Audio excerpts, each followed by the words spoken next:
Gusto mo bang maging safety officer? Yes! Bago ka kumuha ng course, bago ka mag-shift ng career, pakinggan mo muna ito.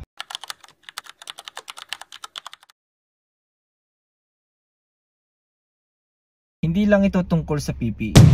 Ito ay ang 5 realidad ng isang safety officer na hindi mo pa naririnig or hindi kalimitan pinag-uusapan o sinasabi sa'yo. Akala ng iba madali lang, meron kang title, meron kang power, meron kang authority. Pero sa totoo lang, mabigat yung responsibility mo at minsan ikaw pa yung nasisisi. Kaya ito ang 5 realidad na kailangan mo malaman bago ka mag-safety officer. Number 1, kalimitan kinuha ka lang for compliance. Napakadaming company na nag-hire lang ng safety para makomply yung requirements sa clients, sa local regulation at para makapasa sa audit.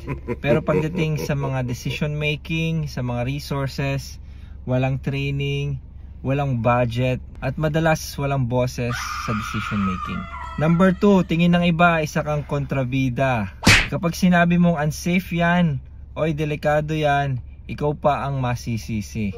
Or ikaw ang bad news or ang pangit ng tingin sa'yo. Kapag pinatigil mo ang isang trabaho, ikaw ang dahilan ng delay. Number 3, may coordination lang kapag may insidente. Kapag tahimik ang site, parang wala kang silbi. Pero kapag may nangyari, tatawag sa'yo yan. Nasaan ang safety? Anong ginawa ng safety? May training ba yung tao? Doon lang marirealize na kailangan may coordination pero huli na ang lahat.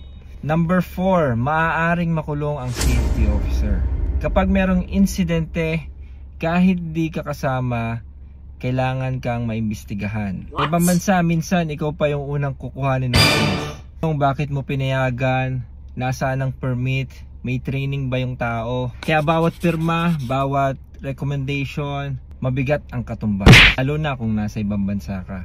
Kaya nga sinasabi lagi sa training that you have to cover your ass. Number 5, ikaw ang takbuhan ng desisyon kung delikado ang sitwasyon. Kapag may high risk activity or hindi madesisyonan ni foreman, ni engineer at magkukos ng major delay, tatawagin ka.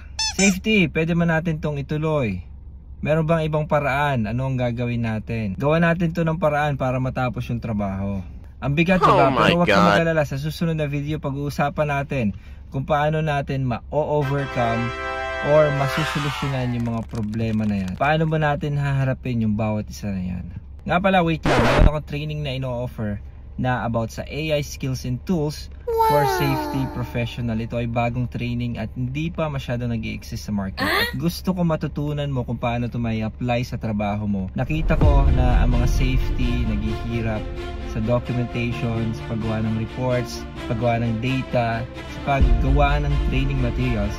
At this is a Safety Mindset Academy which includes hundreds of safety documents ready for you to use, editable like training materials, toolbox talks, reports, safety procedures, at marami pang iba. Kaya kung interesado ka, mag-PM ka lang para mabigyan kita ng access.